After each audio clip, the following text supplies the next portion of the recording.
Bismillahirrahmanirrahim. Assalamualaikum warahmatullahi wabarakatuh. Kita akan melanjutkan materi kita di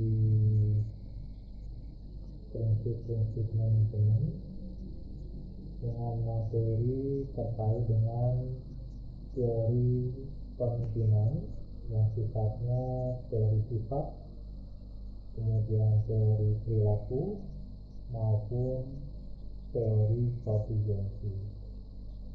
Sebelum kita mulai, kita lafazkan dulu basmalah. Bismillahirrahmanirrahim. Di teori kepemimpinan kita akan membahas dari mulai teori sifat, ini terkait dengan karakteristik atau kepribadian seorang pemimpin.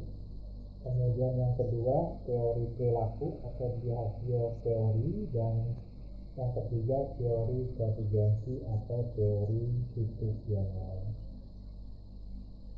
Yang dimaksud dengan teori sifat adalah suatu teori yang berusaha mengidentifikasikan karakteristik atau sifat-sifat yang khas yang dihubungkan dengan keberhasilan seorang pemimpin.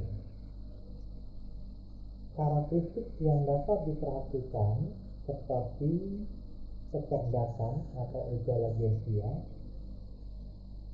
kepribadian, karakteristik fisik, kemampuan pengawasan, dan sebagainya.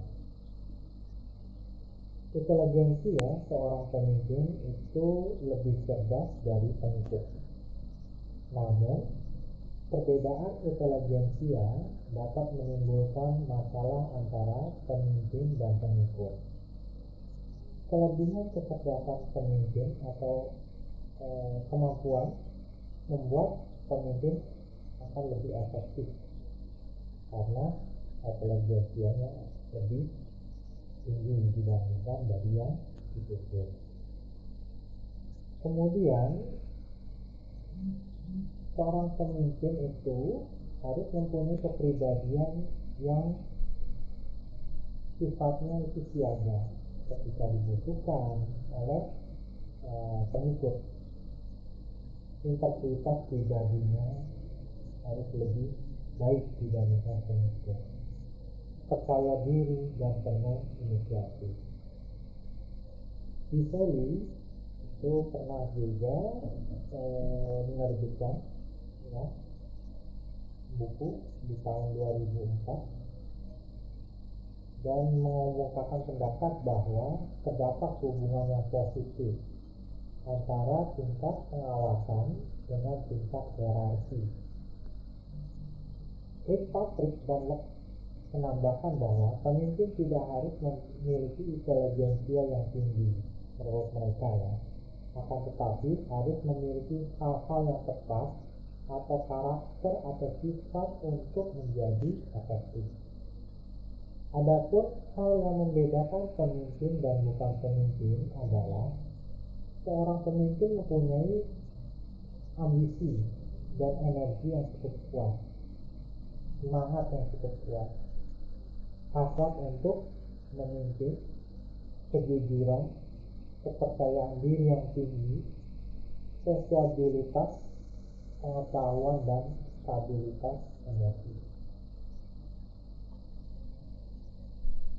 Dalam teori sifat, hasil ringkasan dari Stockdale terhadap penelitian karakteristik selama 70 tahun, seorang pemimpin itu yang pertama mempunyai rasa tanggung jawab yang kuat dan keinginan menyelesaikan tugas. Maksudnya adalah ketika seorang pemimpin diberikan tugas oleh atasannya, dia mempunyai tanggung jawab dan harus menyelesaikan tugas itu secepatnya dengan dibantu oleh anak buahnya atau anggotanya. Yang kedua, keras hati dalam mencapai tujuan. Biasanya seorang pemimpin ketika akan mencapai keinginan untuk menyelesaikan pekerjaan gitu ya, atau menyelesaikan tujuannya, dia akan lebih berkeras bahwa misalnya itu harus diselesaikan. Yang ketiga, sifat berpetualang dalam menyelesaikan masalah. 4, dorongan berinisiatif dalam situasi sosial. Yang kelima, rasa percaya diri dan memiliki identitas pribadi ya. Jadi seorang pemimpin tuh harus pede, nggak malu-malu gitu ya, dan dia memiliki identitas pribadi dia gitu ya. Yang keenam, kemauan menerima konsekuensi atas keputusan dan tindakan yang dilakukan. Yang ketujuh, kesiapan menerima tekanan. Jadi ketika ada tekanan, seorang pemimpin itu harus coba untuk harus bersiap ketika ada tekanan dari kanan kiri atas bawah gitu ya. Yang kedelapan, kemauan memberikan toleransi terhadap frustrasi dan penundaan. Yang kesembilan, kemampuan mempengaruhi perilaku orang lain. Jadi seorang pemimpin mampu mempengaruhi perilaku yang tadinya tidak terdapat menjadi terdapat. Yang ke-10, kapasitas membuat struktur sistem interaksi sosial sesuai dengan tujuan yang dikehendaki. Teori perilaku. Dasar pemikiran teori ini adalah kepemimpinan merupakan perilaku seorang individu ketika melakukan kegiatan pengarahan suatu kelompok ke arah pencapaian tujuan. Pemimpin mempunyai deskripsi perilaku diantaranya. Yang pertama, cenderung mementingkan bawahan. Ini kaitannya dengan teori perilaku. Jadi lebih mementingkan bawahan dibandingkan dengan dirinya sendiri. Yang kedua,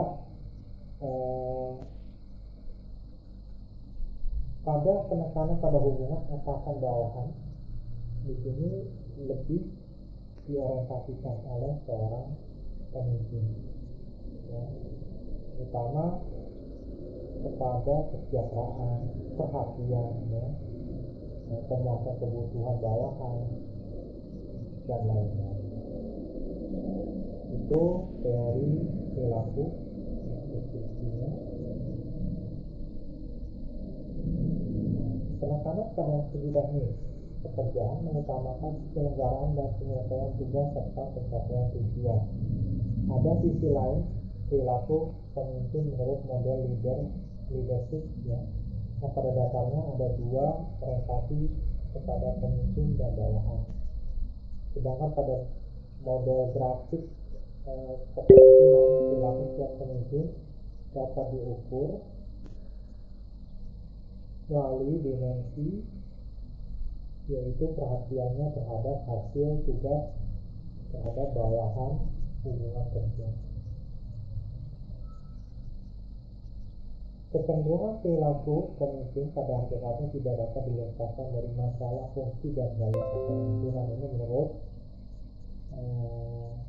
Jack Tanner ya, tahun 78 di halaman 42 sampai 44 gitu.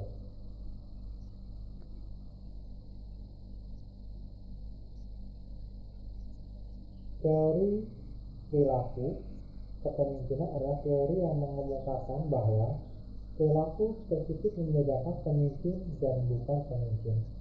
Dalam teori perilaku terdapat dua pendekatan, yaitu job center dan employee center. Kalau job center itu lebih berpusat pada pekerjaan yang mengawasi secara ketat dan memperhatikan kerja orang lain. Jadi lebih kepada kontrol pekerjaan. Sedangkan employee center adalah memperhatikan hubungan dengan karyawan, ya, perhatikan kepuasan pengikut dan lain-lain. Kepemimpinan kontingensi ini menurut Fiedler yaitu prestasi suatu kelompok dipengaruhi oleh sistem motivasi dari kepemimpinan dan sejauh mana pemimpin dapat mengendalikan dan mempengaruhi suatu situasi tertentu. Kepemimpinan dilihat sebagai suatu hubungan yang didasarkan oleh kekuatan dan pengaruh. Yang pertama, kepemimpinan yang efektif terletak pada belajar menjadi pemimpin yang baik. Yang kedua, penolakan terhadap pemikiran satu jalan yang terbaik. Yang ketiga, perilaku pemimpin yang sesuai tergantung pada karakteristik tertentu dari pemimpin, situasi yang dihadapi, dan bawahan mereka yang dipimpin. Dasar teori kontingensi ialah perilaku pemimpin berubah sesuai dengan keadaan tertentu. Kepemimpinan kontingensi terdapat dua pertimbangan penting. Yang pertama, sejauh mana situasi memberikan pemimpin itu kekuatan dan pengaruh yang diperlukan agar efektif. Yang kedua, sejauh mana pemimpin dapat meramalkan efek dari gaya pemimpin pada perilaku atau prestasi pemimpin.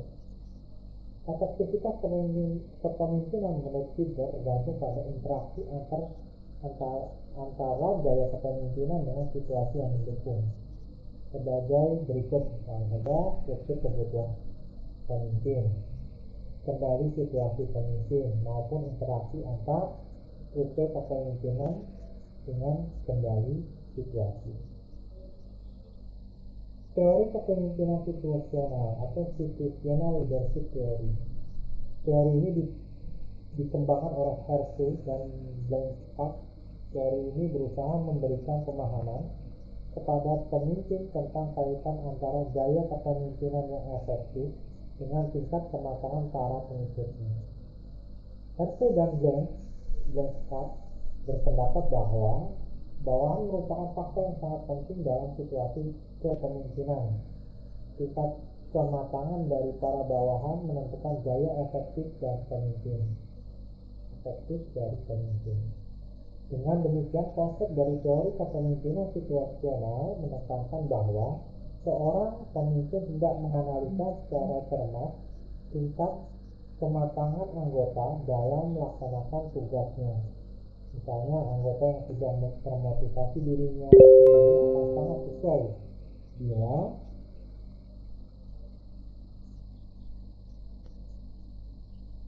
ia dipimpin dengan cara delegasi. Artinya dia dipercaya penuh mengerjakan tugas-tugasnya secara mandiri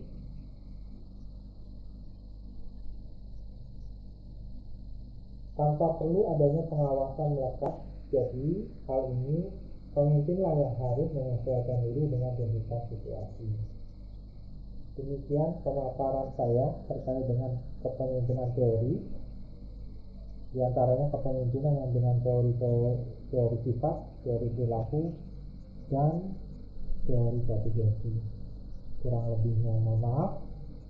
Kita tutup dengan melafazkan hamdalah. Alhamdulillahirabbil alamin. Wassalamualaikum warahmatullahi wabarakatuh.